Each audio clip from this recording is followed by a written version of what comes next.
Yeah, we have two songs in the beginning. Yeah.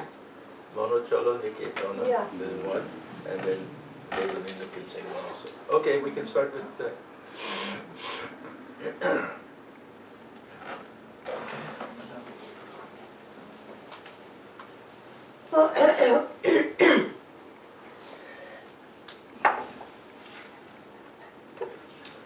I think most of you know this song. This is the song that Swamiji first sang for Sri Ramakrishna at Dakshineswar.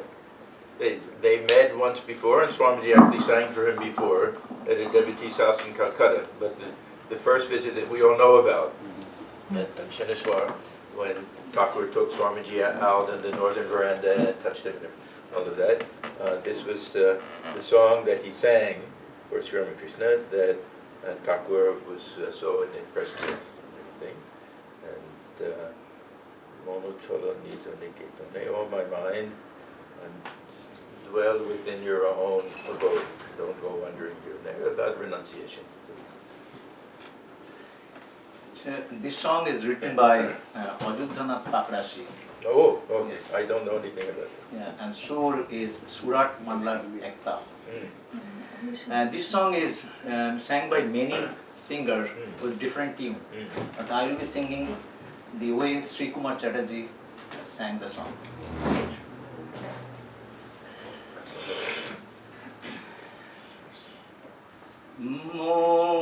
Mono chalo nijo niketane, mono chalo nijo niketane, sangsaro bideshe bideshiro beshe ভ্রম কেন অকারণে মন চলো নিজ নিকেতনে বিষয় পঞ্চক আর ভূতগণ সবই তোর পথ কেহ নয়াপন বিষয় পঞ্চক আর ভূতগণ সবই তোর পথ কেহ নয়াপন পর প্রেমে কেন হয়ে আছে তন ভুলিছ আপন জনে মন চলো নিজ নিকেতনে মন চলো নিজ নিকেতনে সত্য পথে মন করো আরোহণ প্রেমের আলো জালি চলো অনুক্ষণ সঙ্গীতে সম্বল রাখো পুণ্য ধন গোপনে জ্যোতি যতনে লোভ মোহ আদি পথে দস্যুগণ পথিকেরও করে সর্বস্ব মোশন লোভ মোহ আদি পথে দস্যুগণ পথিকেরও করে সর্বস্ব মোশন পরম যতনে রাখো রে প্রহরী সমদম দুই জনে মন চলো নিজ নিকেতনে সংসার বিদেশে বিদেশির বেশে ভ্রম কেন অকারণে মন চলো নিজ নিকেতনে সাধু সঙ্গ নামে আছে পান্থধাম, শ্রান্ত হলে তথা করিও বিশ্রাম, পথভ্রান্ত হলে শুধাইবে পথ, সে পান্থ নিবাসী জানে। যদি দেখো পথে ভয়েরই আকার, প্রাণপণে দিও দোহাই রাজার। যদি দেখো পথে ভয়েরই আকার, প্রাণপণে দিও দোহাই রাজার। সে পথের রাজার প্রবল প্রতাপ, সমডরে যার শাসনে। মন চলো নিজ নিকেতনে, সংসার বিদেশে বিদেশির বেশে, ভ্রম কেন অকারণে। মন চলো নিজ নিকেতনে, মন চলো নিজ নিকেতনে।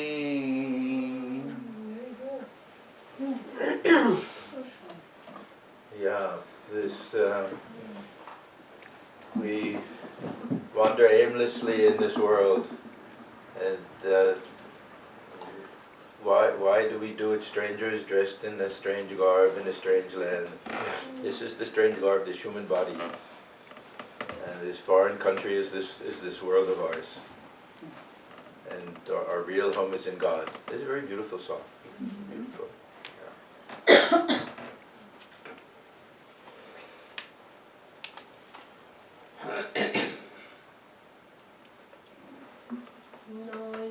নয়নাভিরাম মোর, নয়নাভিরাম, নয়নাভিরাম মোর, নয়নাভিরাম।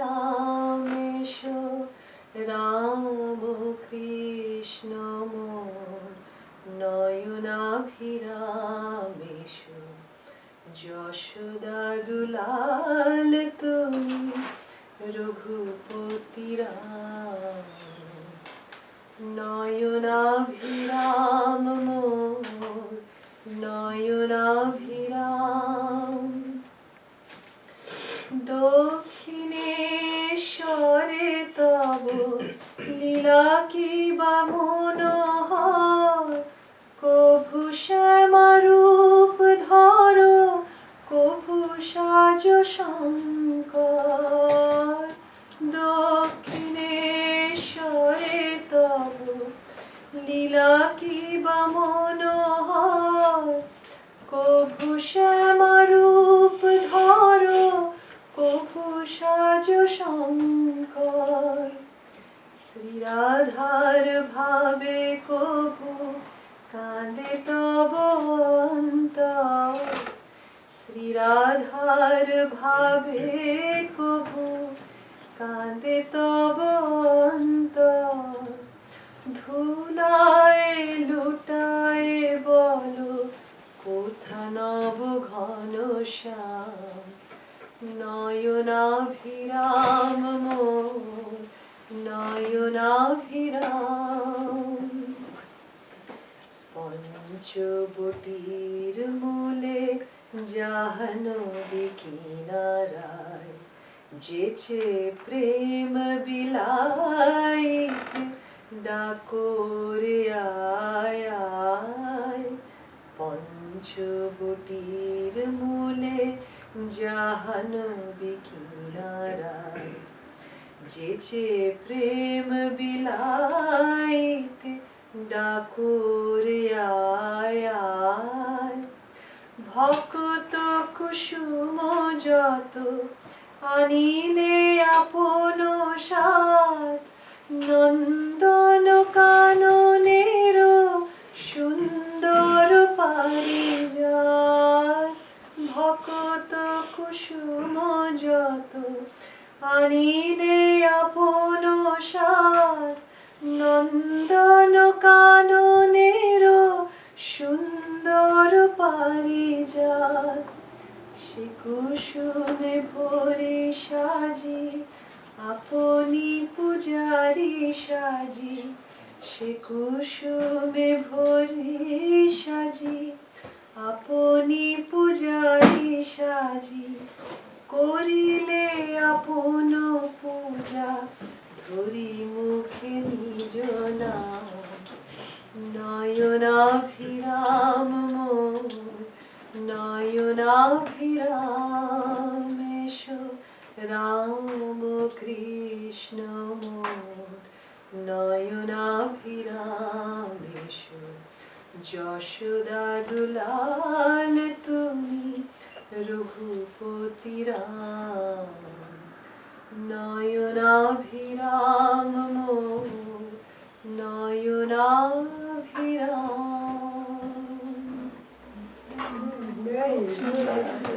This is what Krishna. Yeah, how Thakur came. Yeah, the darling of Yashoda is Krishna. How Raghupada came as Rama, and all in different forms. And, it's a very ideal song for the talk today. Yeah, she chose that, I think, by, yeah, it's very good. Yeah. Who wrote that song? Ramakanath Ganguly. Who wrote it? Ramakanath Ganguly.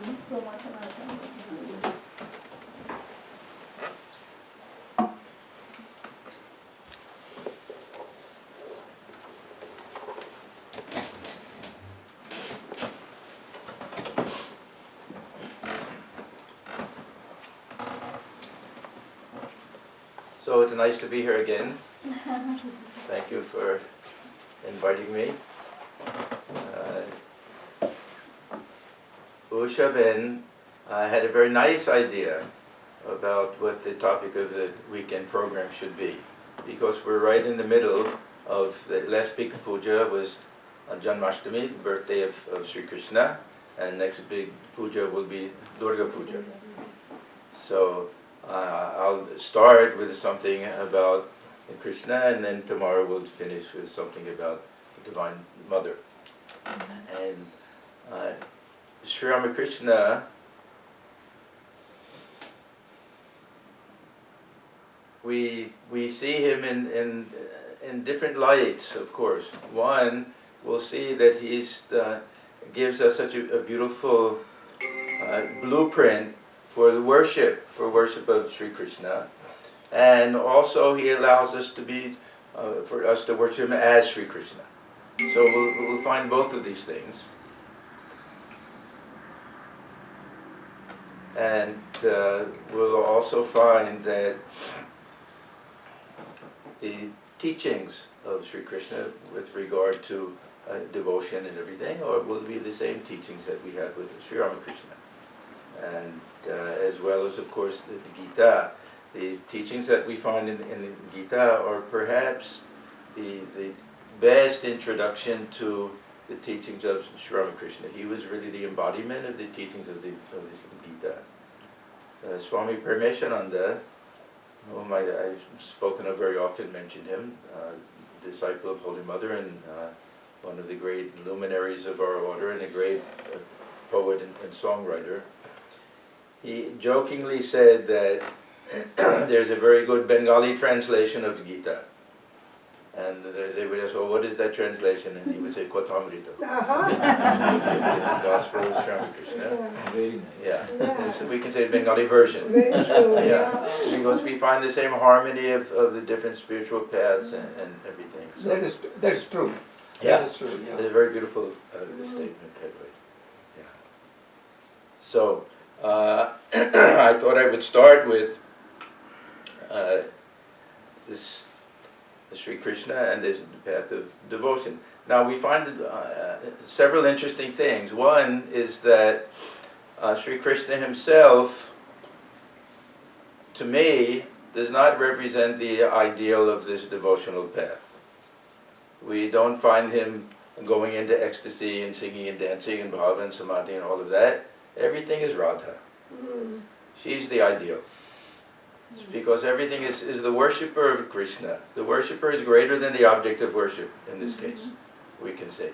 She is the one who represents all of the different bhavas, all of the different, even physical manifestations, all of the things that we see in the life of Chaitanya Deva and the life of Sri Ramakrishna.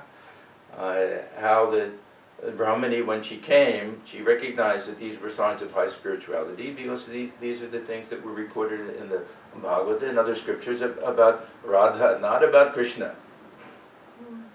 Krishna, of course, is held to be this ideal of the joyful image as a young boy. And the other thing is, we'll find that each stage of his life represents a different type of ideal.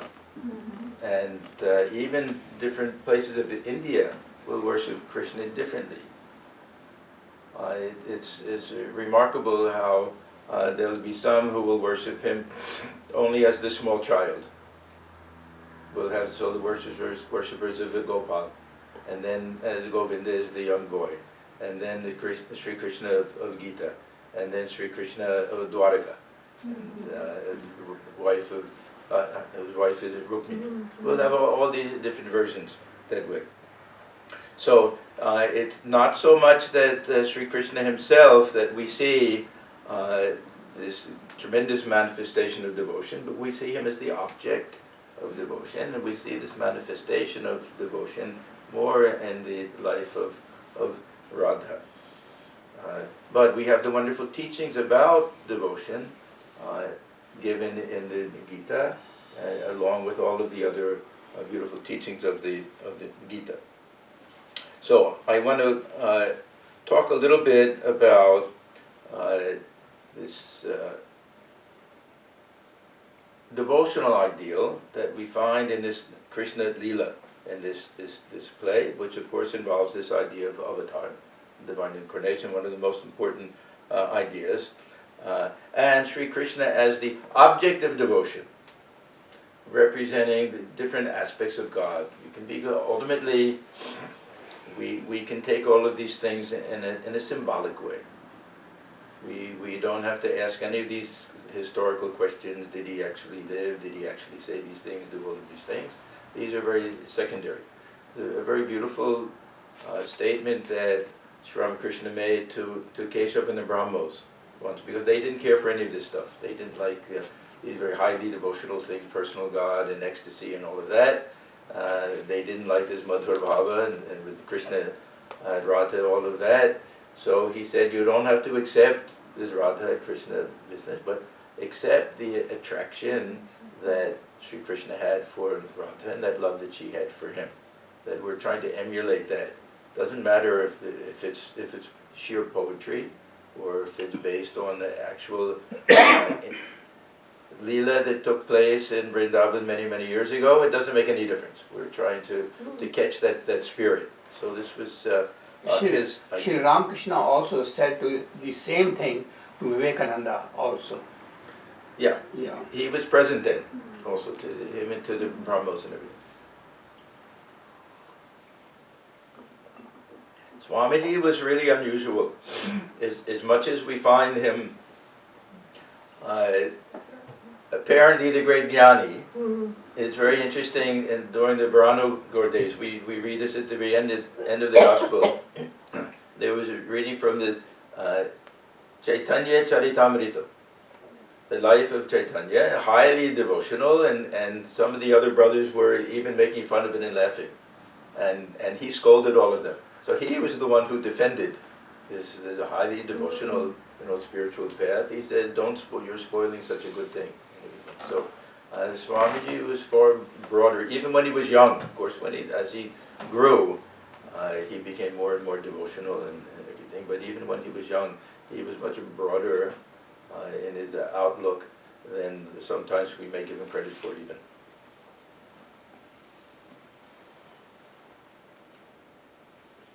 So I want to go through the different ways in which Krishna is worshipped. Again, giving us a blueprint or a paradigm for different ways that we can approach God, different attitudes that we can have. These are called the different bhavas, the Panchabhava doctrine.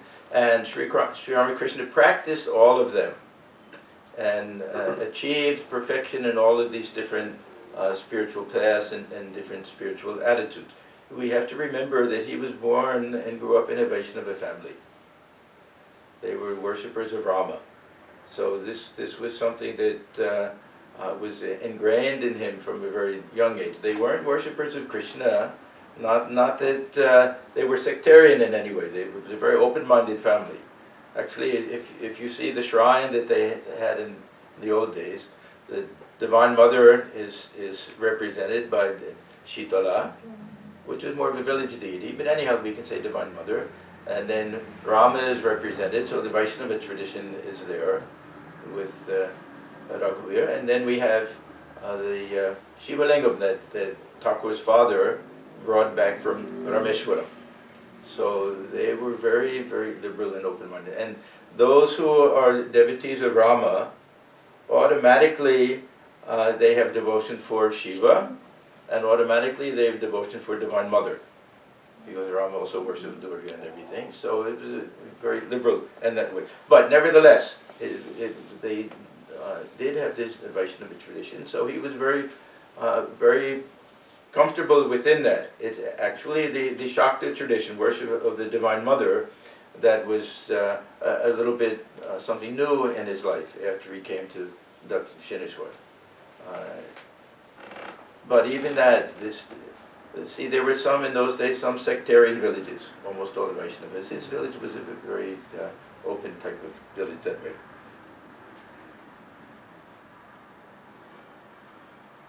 So we have this idea, Sri Ramakrishna, how he worshipped Sri Krishna, and at the same time, this sense of identification. This is what we get from that song. It's a beautiful song that he said so many times. He who was born as Rama, he who was born as Krishna, is born now in this body as Sri Ramakrishna.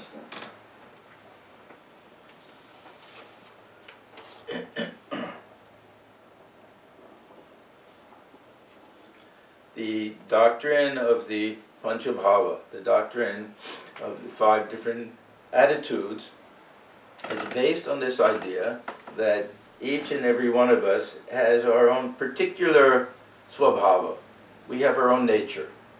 And unless we can allow that nature of ours to manifest itself in spiritual life, then there'll be some struggle or additional struggle. There's always struggle in spiritual life. But this is what Swamiji says, taking the path of least resistance. We develop a spiritual attitude and a spiritual path and a spiritual practice, which is consistent with the way we look upon ourselves, how we think of ourselves. If we're highly philosophical and we think that I am the Atman, we'll have a certain type of spiritual attitude, and our spiritual practice has to be consistent with that. Otherwise, there's some internal contradiction there, and there are enough problems in spiritual life. We want to at least avoid that one. So we want to do something that feels natural and that we're very comfortable with, and that we're suited for a Dikara idea. We may like the idea of worshipping or taking the Soham attitude. We may like that, but we may not be suited for it. It may not be the best for us. So we have all of these different options, different ways of worship, and it's called Panchabhava, 5 different attitudes. The first one is the Shanta Bhava, and this is not much emphasized. See, this idea of the bhavas, they're graded also. So this will be the lowest on this rung. The reason for the gradation is that each higher one is a little bit more ecstatic and a little bit more intimate and everything, but it also includes the lower one. So by the time we get to the Madhur Bhava at the very top, that includes all of the other different attitudes. So this is the reason why they grade them that way. Shanta Bhava, and generally this is the attitude of the ancient rishis. We can almost say that when Sri Krishna teaches the path of Jnana Yoga, that this will be for those who practice the Shantabhava, when he describes the Astita Prajna, the sage of steady wisdom. This will be a perfect illustration of someone who is practicing this calm mood. A very calm mood where there's not the very intense emotional surges of ups and downs and all of that. The devotional path sometimes involves these tremendous swings, mood swings. We see this in the life of Chaitanya Deva, what's called this viraha bhava, this mood of separation, with a tremendous longing for God, tremendous anguish of heart, yakulata. And this milana bhava, when Radha gets to unite again with Sri Krishna, tremendous joy and everything. So this ups and downs, the life of Chaitanya Deva is filled with that idea, that when he's feeling that oneness with Krishna, he's in one mood. When he's not, the whole heart is yearning and weeping and crying to have that realization of oneness, to feel the presence of Krishna. We really start with the bhavas when we get to these ones that involve this dualistic devotional relationship. Now, dualistic in the sense that we feel that we're one and that God is another. It doesn't mean that ultimately we won't realize oneness. And this is a distinction between the traditional dualistic devotional path and Sri Ramakrishna's teaching. Because he says that all of these paths, no matter how dualistic they seem, will end up in oneness. The worshipper and the object of worship will realize that they're only oneness. I'm going to start with Vatsalya Bhava. It's not the next one in order. Dasya Bhava will be the first one. But because when we look at the life of Sri Krishna, this will be the first one, the first stage of his life.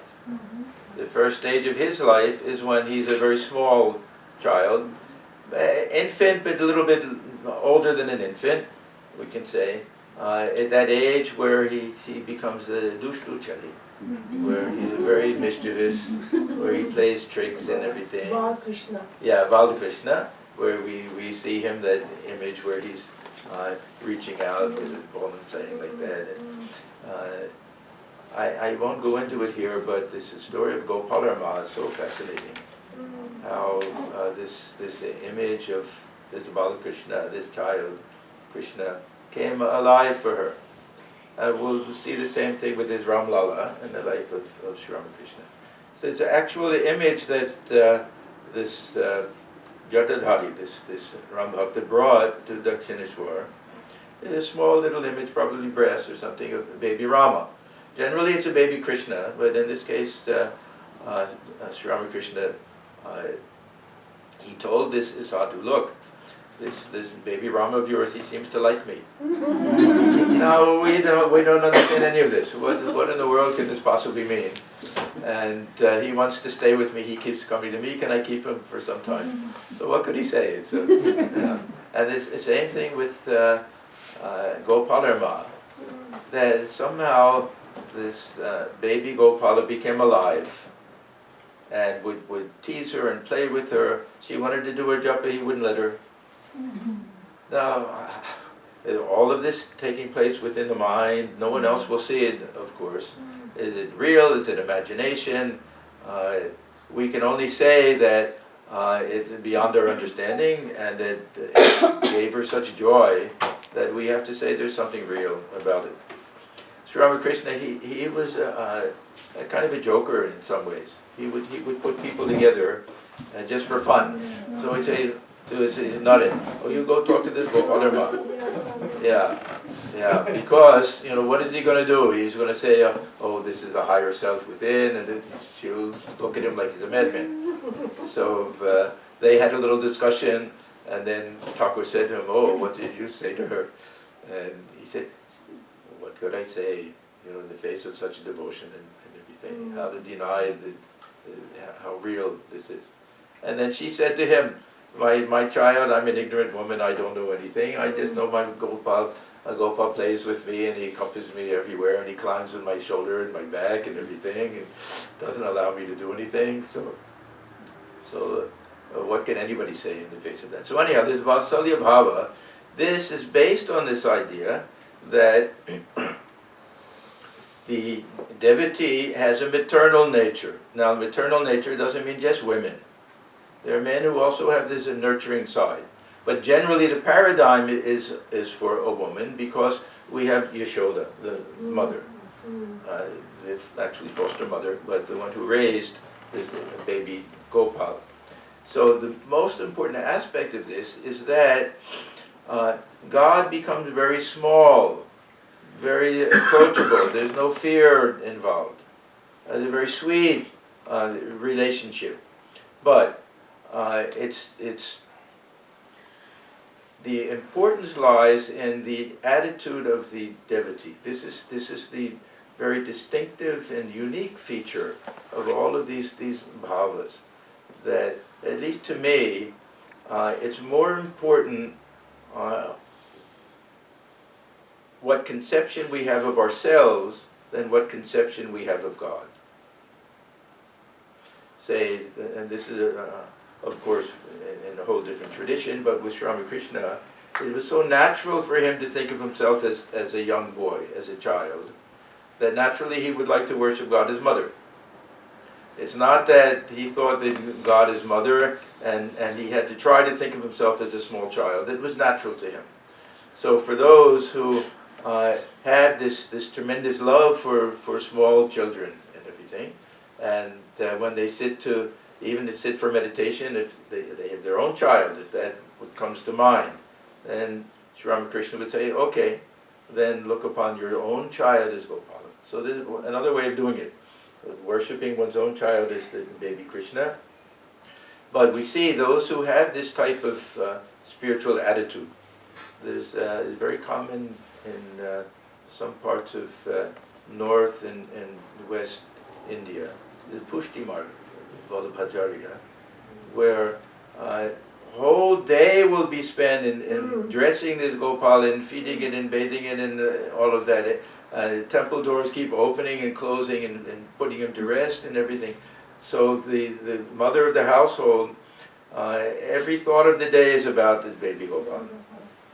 Cooking for what will he like to eat today, what clothes will he like to wear today. So very typical of the attitude of women devotees, but I've also seen men who do it.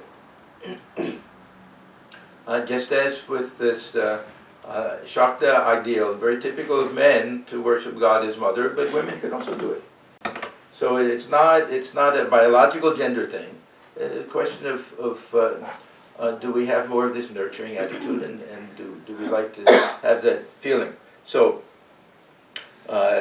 this is that Vatsalya Bhava. It requires full attention, full care. It means that we don't care about this grandeur of God. We don't care about this, God is the creator of the universe and God is making this happen and that happen. We're not interested in that aspect. We don't have to deny it. But in our own spiritual life, these are all very personal things. In our own spiritual life, we like to think of God as requiring our care, as helpless. It's such a strange idea. People who don't know about this tradition will think it's a very odd thing. You think God needs you? Yeah, of course God needs me. And God can't feed himself, can't dress himself, I have to do it. So forget about the logic of it all. Look at the fruits of it. How the whole mind all day long is on what does my Gopala need and everything. It's a bit of madness. But the whole world is crazy. Thakur would say people are crazy after money and position and all sorts of things. Be a little crazy for God. Amaydema Pagopari. Mother, make me mad with love you. Yeah. There's some woman I know right here, Bharti Bhan in Hindu temple.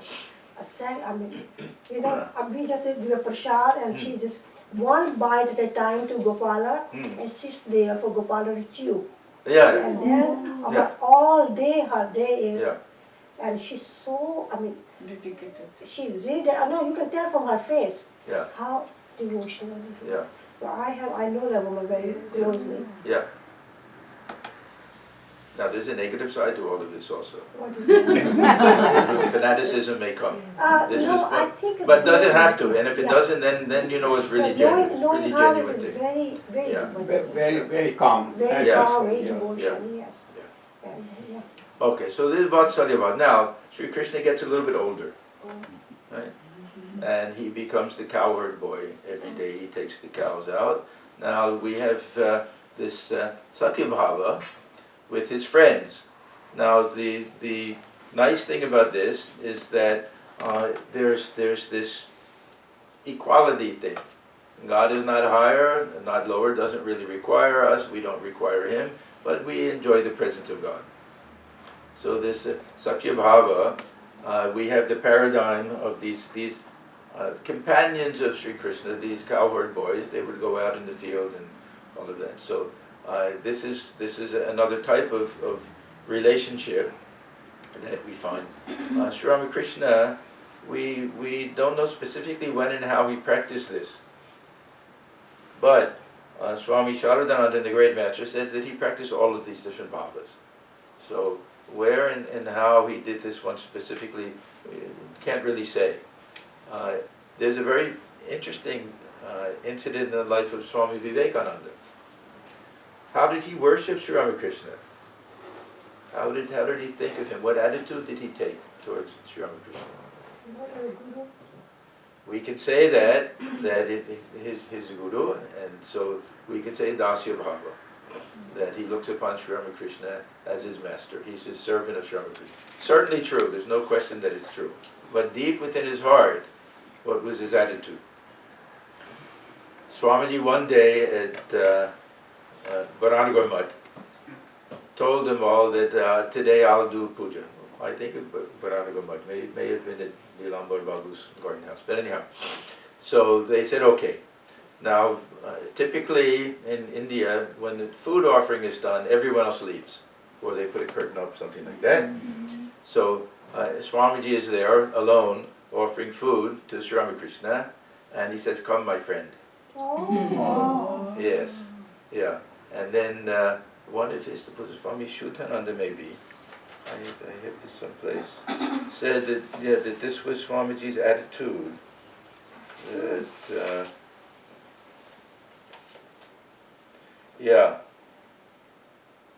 it may have been Swami Shuddhananda. He said that Swamiji cherished Sakya Bhava, the attitude of a friend towards Sri Ramakrishna. Now, it's very bold. Who can possibly take that attitude? Yeah. For us, most of us probably will look upon Sri Ramakrishna as the master, this Dasya Bhava, but we'll see also that we can have any attitude towards him. This is what I'm kind of building up to. So this is when Sri Krishna, he gets a little bit older, and he is the friend of the cowherd boys. But at the same time, what's taking place in Vrindavan at that time? These young girls are given in marriage, probably against their will. This is my image. They're given against their will to be married to these men who are older, who they don't know. They've never been away from home before. Right? They're homesick, they're probably scared to death of the mother-in-law. They're probably miserable, but there are a whole bunch of them and they become friends. Yes. They're what's called the marriageable age, a very funny term. That means that physiologically they're old enough to bear children, but they're still girls. So they may be 12, 13, 14, something like that.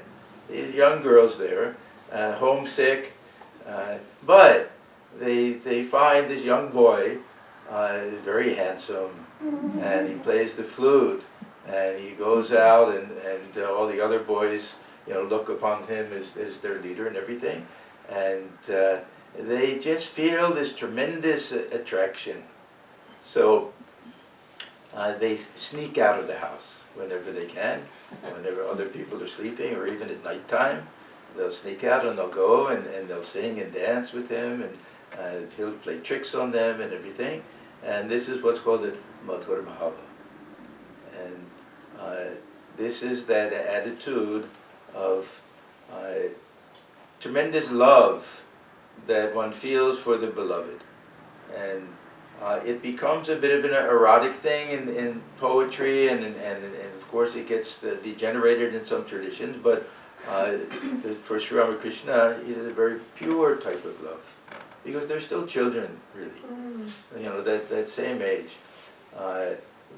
We can think of course in India it may not happen so much, but in this country, say those who are 11, 12, 13, the first time the boy and girl understand that there's some attraction between them. So a very pure, simple type of love, but a very sweet type of thing. So this is that relationship. Now it involves certain things that are also very important. One is that someone who adopts this attitude doesn't care what other people think, because this is something that's almost scandalous. They're married. They're not women yet, but they're still married, and they're sneaking out and they're going spending time with this boy. That way. So there are actually two types of this Madhura. There's Paraki and Swakiya. One is this relationship between husband and wife.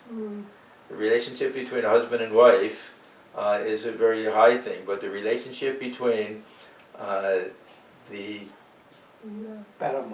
paramour, good, thank you. Yeah. Or the lover and the mistress, however you want to say it. This illicit love is considered higher. Upapati. So Sri Ramakrishna uses that term. He says, yeah, the mistress who she's having an affair with somebody else, all day long she's thinking, when can I meet my lover?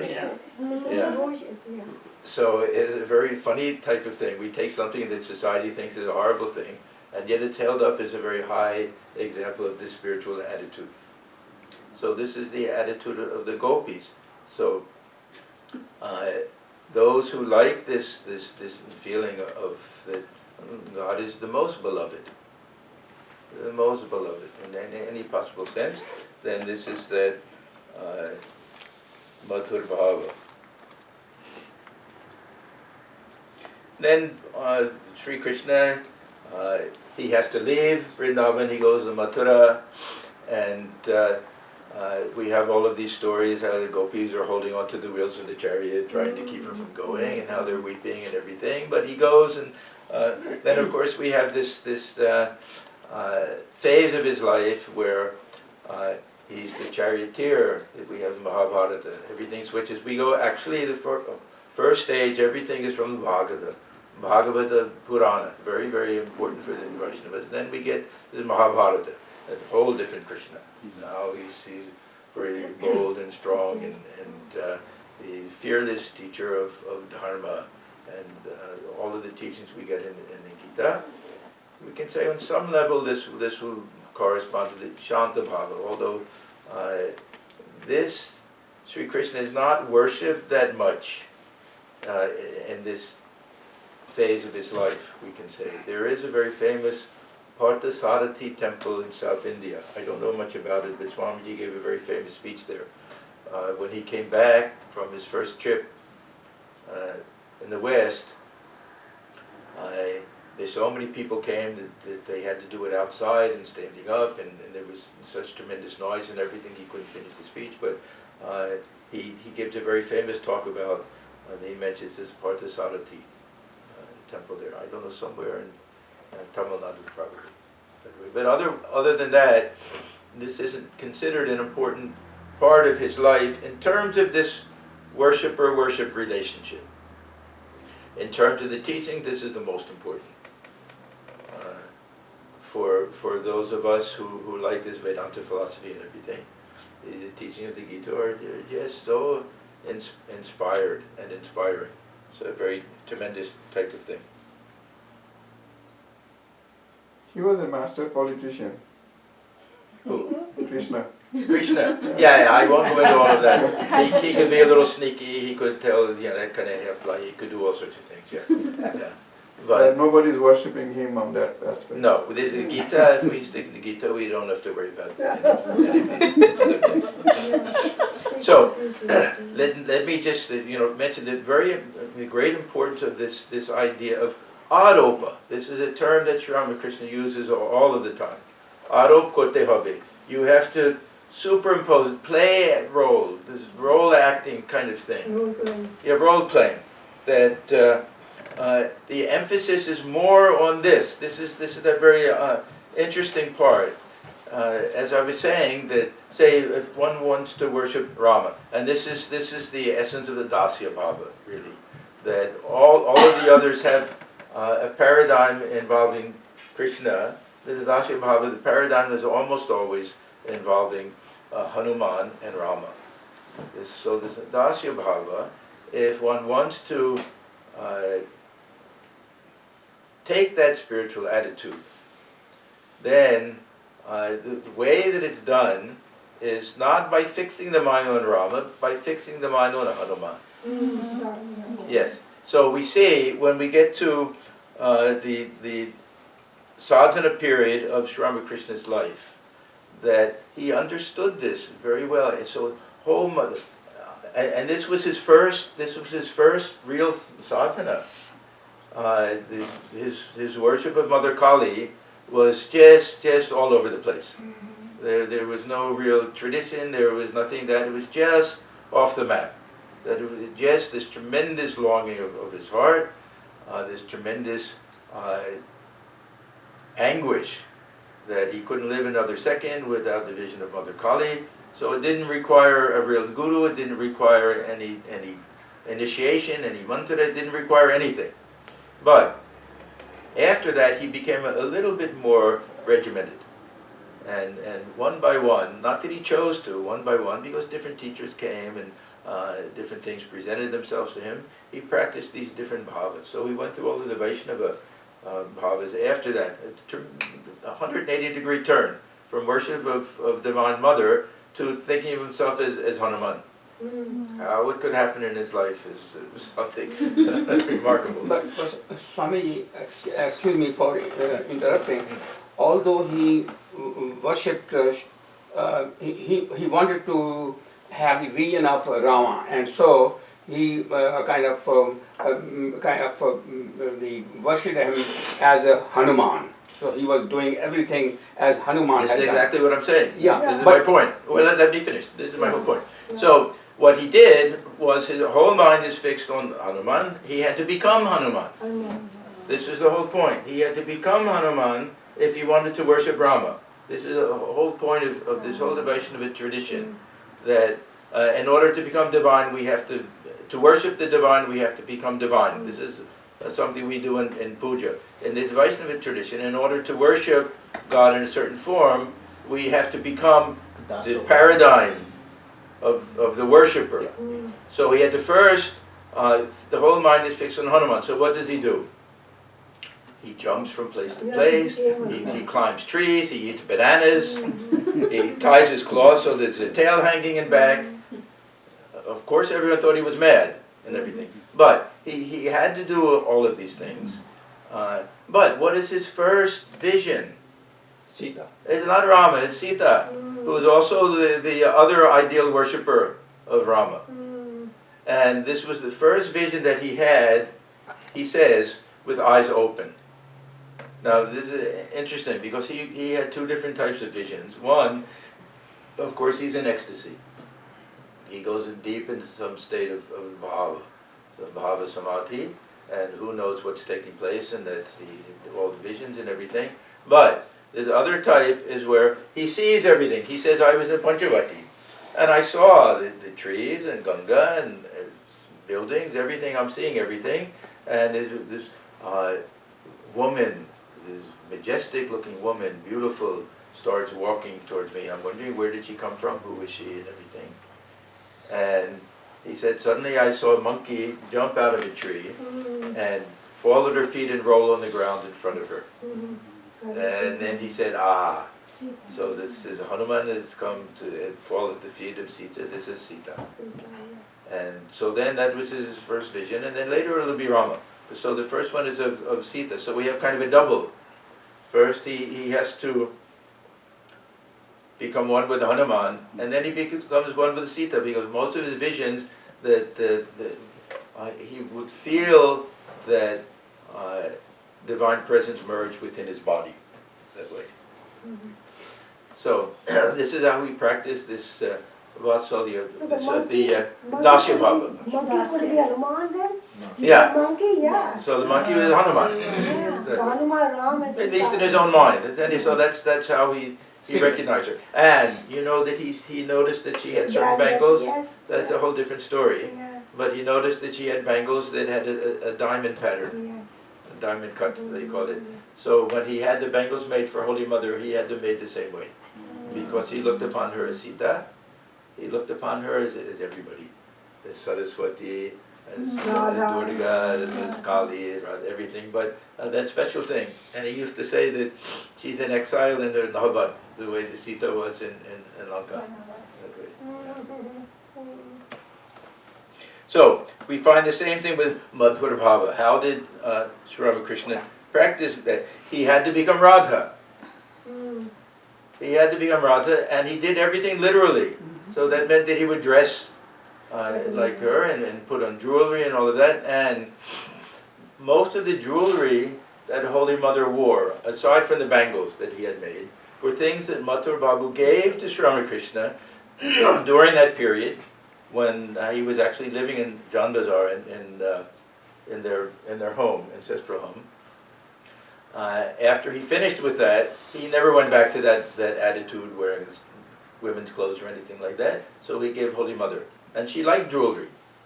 And Sri Ramakrishna said she should like jewelry. She's Lakshmi, the goddess of wealth. Why it is not surprising that way.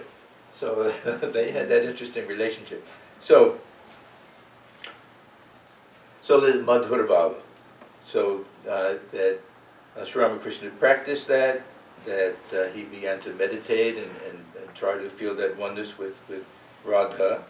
And this is considered the highest because Radha only cared about the happiness of Krishna.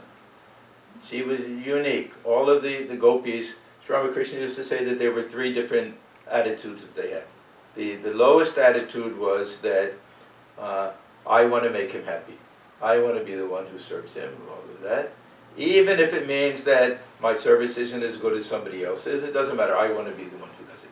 The little higher is I want to serve him, but I want him, of course, to get joy out of that. Radha was the only one who said, I only care about Krishna's happiness. If someone else makes him happy, that's fine. I don't have to be the one to do it. So there's that selfless attitude, aspect to all of that. And her love was all-consuming. Her whole mind was fixed on Krishna's. Yeah, when he left, all of the others were weeping. They didn't see any tears. And they said that the burning of the heart was so intense that all of the tears dried up instantly that way. So she's considered that highest ideal. So this is why Sri Ramakrishna, when he wanted to practice the Madhura Bhava, that this was what he did. He thought of himself as Radha, the worshipper of Krishna. And the highest type of spiritual attitude according to the Vaishnava theology. Now there's another interesting thing that I was saying how much greater that Radha was than Krishna. Now, don't quote me on this. People will get upset if how much they love Krishna and everything. But Krishna himself recognized it. Krishna himself recognized it. This is the idea that we find in the worshippers of Chaitanya Deva. That Krishna said that what tremendous love and devotion and ecstasy that Radha had, I would like to experience that myself. Because he didn't have any of those things. So, because of that desire, he was born as Chaitanya Deva, who was Anta Krishna Viha Gauda. We have this expression that within he was Krishna, because he's Krishna being born, but externally Gauda, because Radha had a very golden complexion, and Krishna had a black complexion. So he was born with the mind and spiritual moods that Radha had. But as Krishna, he could experience them. So in a sense, he was envious of this tremendous devotion that Radha had. So he was born again in order to experience that. So with Chaitanya Deva, he represents more the ideal worshipper. Sri Krishna represents the ideal to be worshipped in all of these different aspects. Chaitanya Deva was the other. Now, when we get to Sri Ramakrishna, and I want to close with all of this, is that he's both. He gives us this the picture of how to worship God, and at the same time, we can apply all of these different bhavas to him. I mentioned Swami Paramahansa earlier. I want to mention him again because he's the one of all of the Swamis of our order, at least that we know of, who like this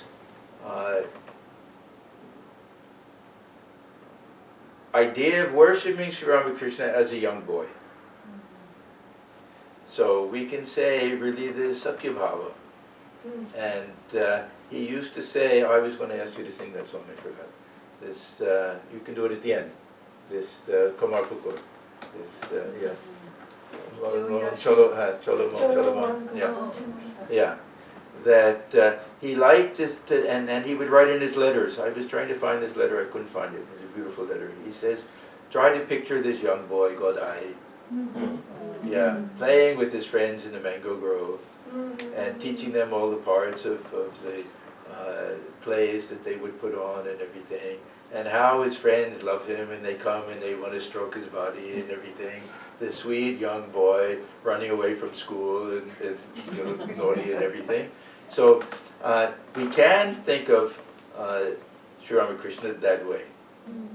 And for someone who has this very womanly attitude, she can think of him as a young child and have this Vatsalya Bhava also. Yeah, yeah. When Godadar was named as Ramakrishna, and who has given that name, Ramakrishna?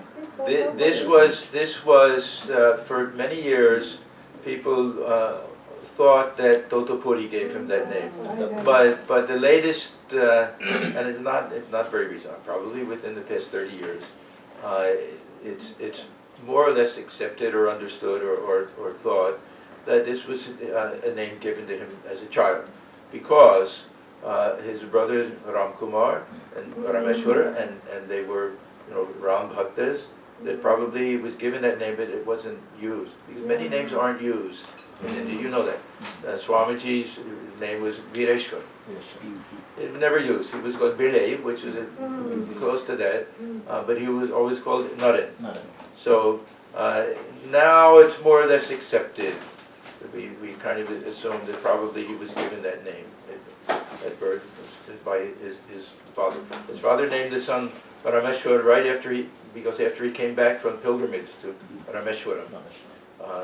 And then, so the next son is kind of logical. So anyhow, that's... Swamiji, who gave the name Paramahamsa Dev? When was that given, that title? For Ramakrishna, Paramahamsa Dev. It was never really given as any type of official title.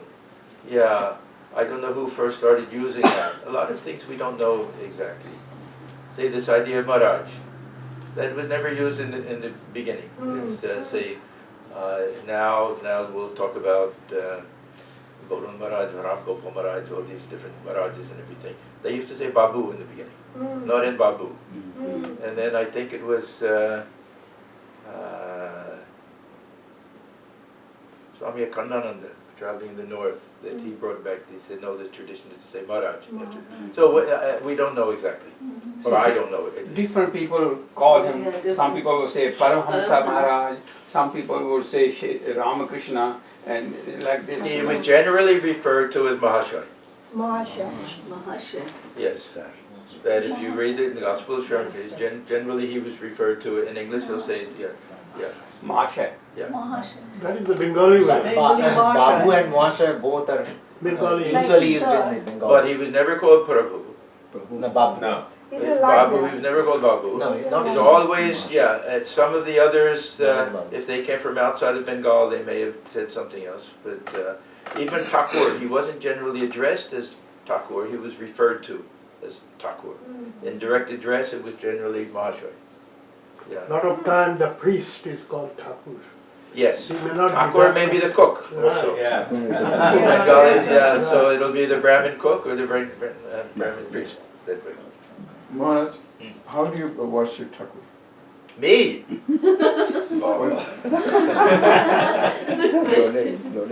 As a divine incarnation or your friend, like Vivekananda did?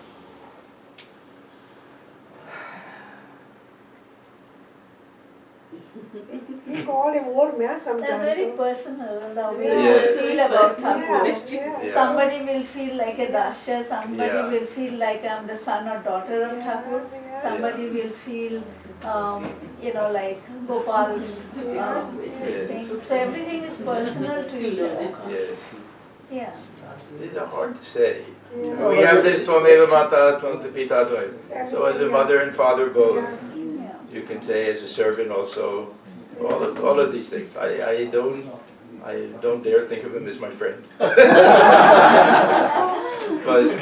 If you need a but friend, everything, and also the Thakur, we have to think that he dwells within the heart, Yeah. that he's the higher self within, that he's the infinite Brahman. All of these things, we can't separate these things out. What aspect we like, but he's all aspects. Yeah, exactly. Whenever you need Sarva something. Bhavamaya. Yeah. Yeah, he's the embodiment of all of these aspects. and all the Many moods people, and everything. many people, including me, Yeah. consider him as Bhagwan. Of course. This is also one aspect. He's also the Supreme Brahman. How do we meditate on him? Hridaya Kamana Madhye Radhidam Nirvikalpam. He's this beyond all thought. Sadas Adikila Veda. He's beyond existence, non-existence. All of these things are adjectives that we use for the Parabrahman, Supreme Brahman. But then also we'll worship him as in this human form. So I think of him as a whole huge package. Everything. But I have another question. Yeah. Like you said, when he was thinking of Krishna Yes. or Rama, he Yes. has acted like the devotion of Mati Yes. to Ram in that aspect. What was his mental configuration, for lack of better word, when he was worshipping Mother Kali? As a small boy. Boy. As a small boy. There's no paradigm in the same way that there is in the Vaishnava tradition that we can point to a certain devotee who worshipped in a particular way. If we want to look at a paradigm, it'll be Ram Prasad. But that's a real stretch. But because he used to say, "Mother, you revealed yourself to Ram Prasad, why not to me?" And he really adopted that attitude, this arop-kara, that Ram Prasad had that way. But I would say what was Thakur's attitude? He had all of the different attitudes, but as soon as any of these sadhanas was completed, he went back to this child. That God was mother and he was the child. And that was the default position for him. But he liked all of them. Yes. I have a Oh, question Oh, one like, in back. One in back first. Question Sorry. was like that, Yeah. Sri Ramakrishna asked Girish Chandra, what do you think about me? So that question to you was something like that.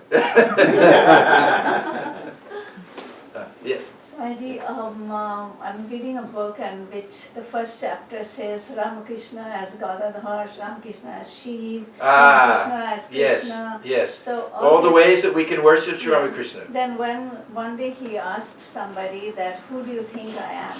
Right. And he said, you are more than an avatar. Avatar depicts one aspect of God, but you are more than that, means you depict many attributes of God in one life, which he did from he worshipped in every form or every bhava, Yes. and showed not only one attribute like Chaitanya attributed to Madhur bhava, but he attributed to many religious Sarva many, Bhavamaya.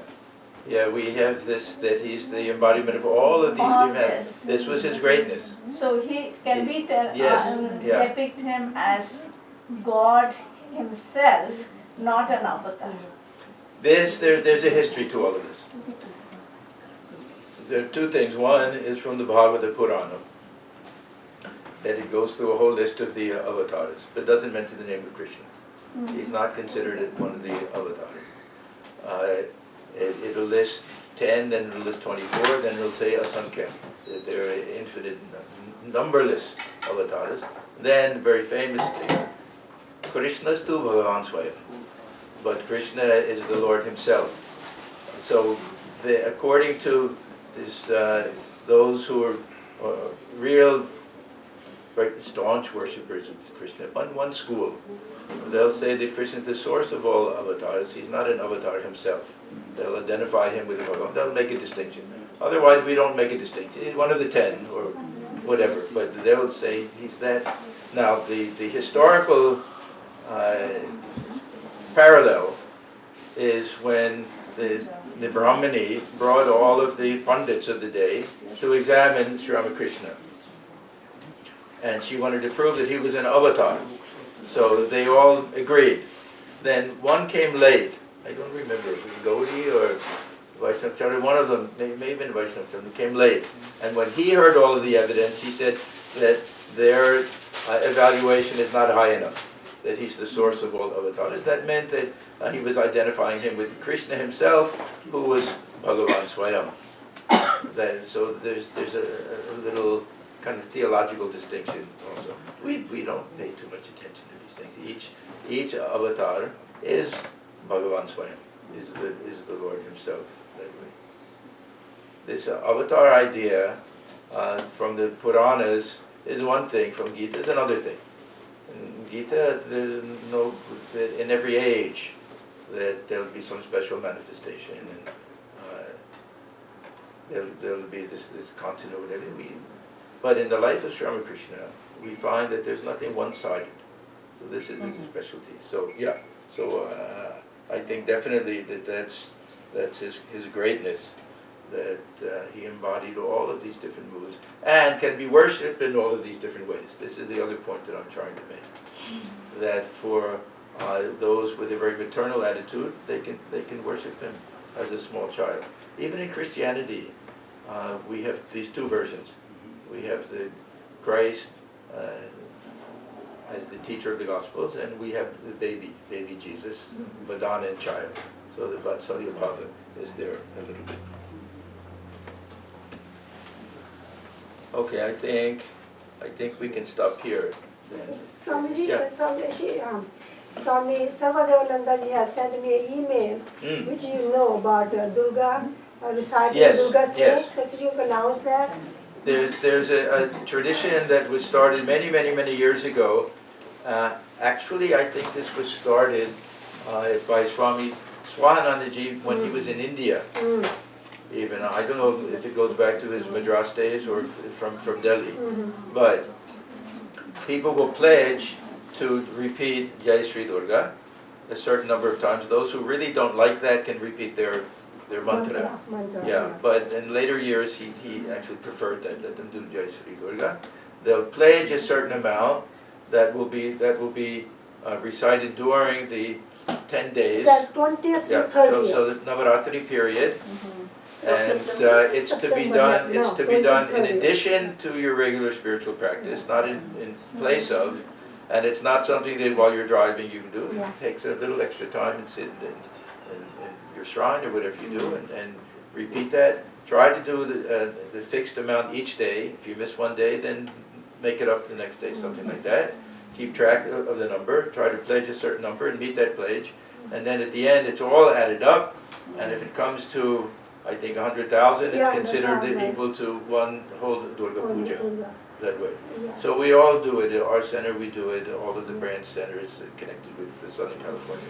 So my calculation is if you do 10 times mala of 108, it will be 1,080, so 20 more, 1,100 every day. 10 malas We just counted as 100 each one, even if forget 100. about the extra Okay, 8. Yeah. okay. Yeah. So you do 10, if you do 10 a day, 1,000 a day. 1,000, so that's 10,000.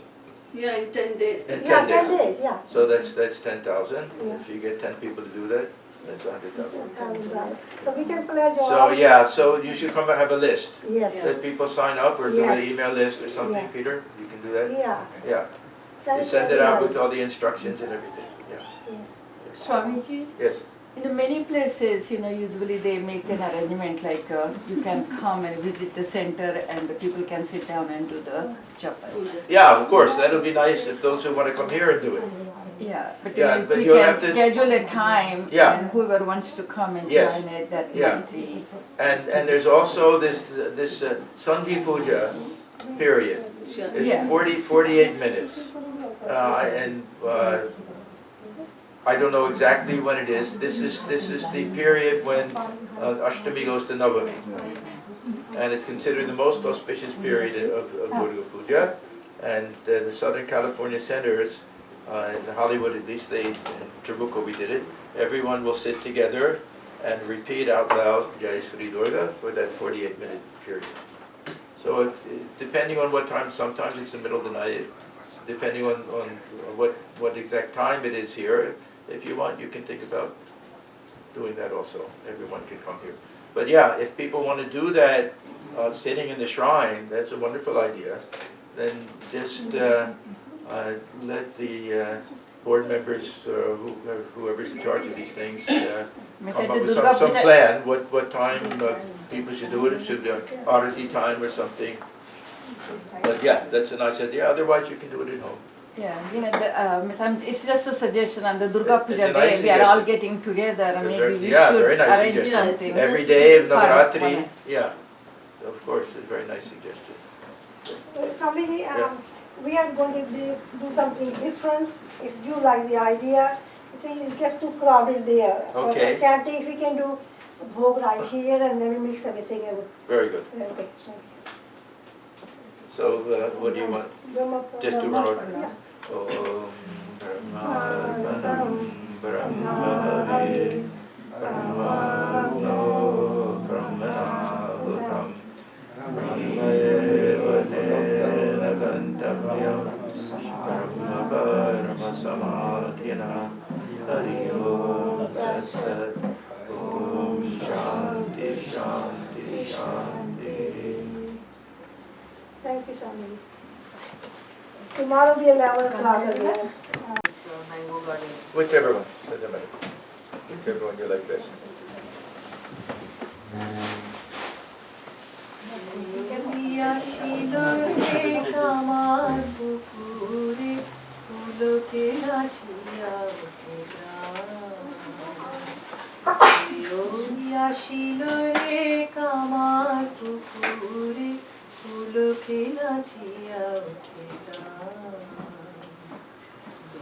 নিশা কাটিল সুখ রবি হাসিল গগনে লুটিল আসিল রে কামার পুকুরে পুলকে নাচিয়া মানিক রাজা রাম্র কাননে কে ওই শিশু খেলে ফুল আননে মানিক রাজা রাম্র কাননে কে ওই শিশু খেলে ফুল আননে লীলায় অভিনয় নব নব গানে লীলায় অভিনয় নব নব গানে হরিয়াসি হরিয়া কেউ আসিল রে কামার পুকুরে কেউ আসিল রে কামার পুকুরে পুলকে নাচিয়া ওঠে আমারেও নাও তোমারও খেলায় ভাই রে গদায় ধরি দুটি পায় আমারেও নাও তোমারও লীলায় ভাই রে গদায় ধরি দুটি পায়